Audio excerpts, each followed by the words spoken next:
तो बच्चों board exam 2026 को अगर तुम देने वाले हो, क्लास 10 के हो या फिर क्लास 12 के, एकदम टेंशन नहीं लेना, जो कि तुम ले रहे होगे मुझे पता है, लेकिन टेंशन लेने की जरूरत नहीं है, क्योंकि सीबीएसई ने कह दिया है कि भाई साहब कोई स्टूडेंट फेल नहीं होगा। Yes, you heard it right. CBSE ने कहा है कि कोई स्टूडेंट फेल नहीं होगा। लेकिन कैसे फेल नहीं होगा, तुम्हारे मन में क्वेरीज आ रहे होंगे, तुम शायद ये सोच रहे होगे कि अरे सर आप क्या बोल रहे हो, स्टूडेंट फेल हो सकता है, बिल्कुल होते होंगे।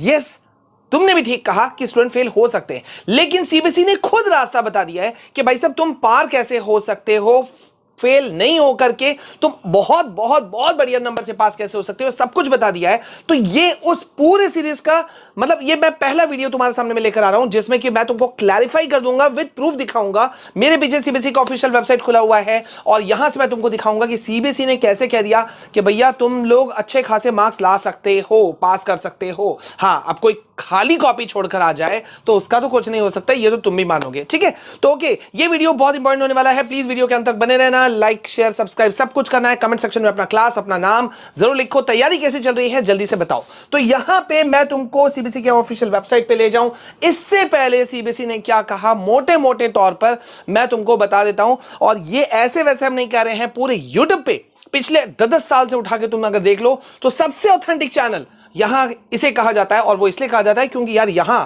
जो मैं बताता हूं वो परफेक्ट होता है। परफेक्ट इसलिए भी होता है क्योंकि मैंने खुद सालों सालों तक तुम्हारे सीबीएसई बोर्ड की कॉपी चेकिंग की है, तो इसलिए आई कैन टेल यू कि क्या कुछ होने वाला है, कैसे कैसे कॉपी चेकिंग होगी, कहां कहां टीचर्स मार्क्स काटते हैं। लेकिन फिलहाल हम बात करेंगे सीबीएसई के ऑफिशियल सर्कुलर की, जो सीबीएसई ने जारी किया है। तो सीबीएसई ने क्या कहा है, सीबीएसई ने कह दिया भैया कि कोई भी स्टूडेंट जो है वो फेल नहीं होगा। कैसे फेल नहीं होगा?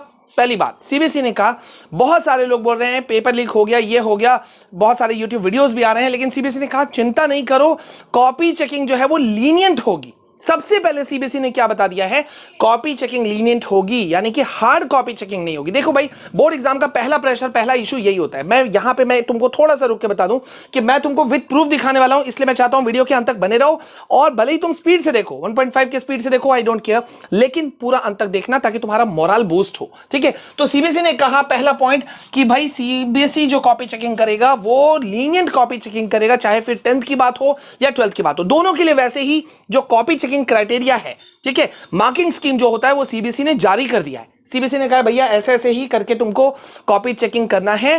10th वाले फिजिकल मोड पे कॉपी चेकिंग हो रहा है, वो तुम्हें पता है। ठीक है, तो वैसे ही कॉपी चेकिंग होगा। 12th का डिजिटल इवैल्यूएशन हो रहा है, लेकिन चिंता की बात नहीं है, वो सिर्फ कंप्यूटराइज्ड हो रहा है, लेकिन चेक तो आदमी ही करेगा ना, कॉपी खुद नहीं चेक करेगा, मतलब कंप्यूटर खुद चेक नहीं करेगा। तो यहां कॉपी लीनियंट चेकिंग होगी, ये एकदम पक्का समझ जाओ। ठीक है, दूसरा पॉइंट, यहां पे सीबीएसई ने जारी कर दिया है new passing criteria. New passing criteria क्या होता है भैया? सीबीएसई ने कहा है कि इस बार न्यू एजुकेशन पॉलिसी लागू है, 2 बोर्ड एग्जाम लागू हुए हैं, तो 2 बोर्ड एग्जाम के तहत करने का मकसद ये था कि कोई बच्चा फेल नहीं हो। 2 बोर्ड एग्जाम का मकसद क्या था मुझे बताओ, क्लास 10th वाले मुझे बताओ क्या मकसद था भैया? पहले वाले बोर्ड में कम आ गए, दूसरे वाले में तो उठा लो। अरे मान लो कोई लड़का फर्स्ट बोर्ड एग्जाम में फेल भी होता हुआ मार्क्स दिख रहा है, तो सेकंड अटेम्प्ट जब वो लेगा तब तो पास हो जाएगा, होगा कि नहीं होगा? तो यार मैं सही तो कह रहा हूं। ठीक है, दूसरा बात, पासिंग मार्क्स जो है, जरा समझो बात को, थियोरेटिकल, तुम अगर थ्योरी में जाते हो, यहां मैं लिखता हूं, थ्योरी में अगर जाते हो तो तुम्हें कितने मार्क्स चाहिए यार? 13-14 मार्क्स ला सकते हो? मुझे सिंपल सा बात बताओ।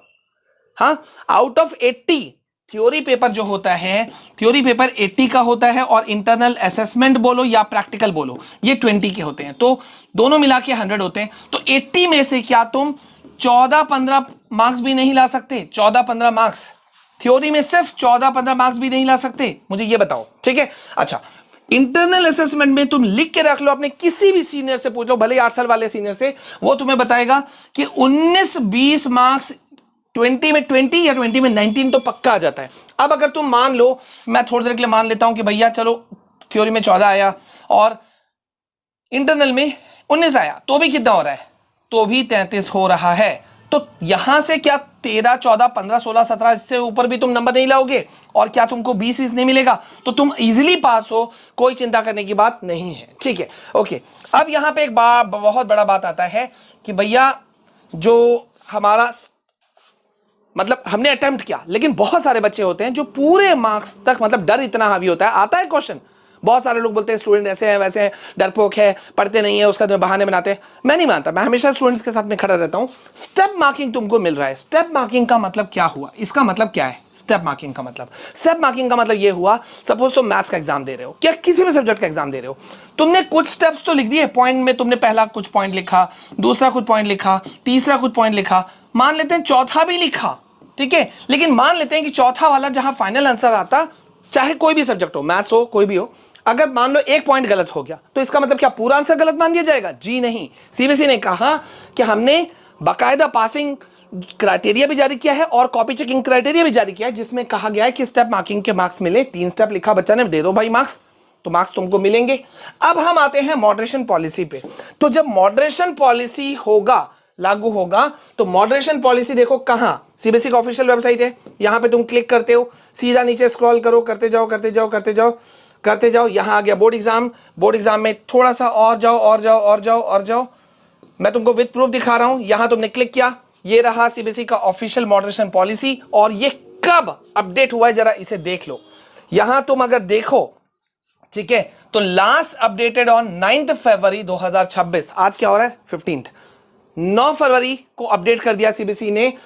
टाइम भी देख लो, ये अभी का टाइम चल रहा है इस वक्त जब मैं ये वीडियो शूट कर रहा हूं, 1:14 50 सेकंड हो रहा है, दोपहर का वक्त है, लेकिन ये अपडेट कर दिया गया है शाम 5 बजे 9 फरवरी को। मतलब मॉडरेशन पॉलिसी लगेगा, जो हर बार मतलब एक टेंशन होता है कि मॉडरेशन पॉलिसी लगेगा कि नहीं लगेगा, तो लगेगा। इसके कई सारे क्राइटेरिया हैं, तुम चाहोगे तो मैं वीडियो बना दूंगा।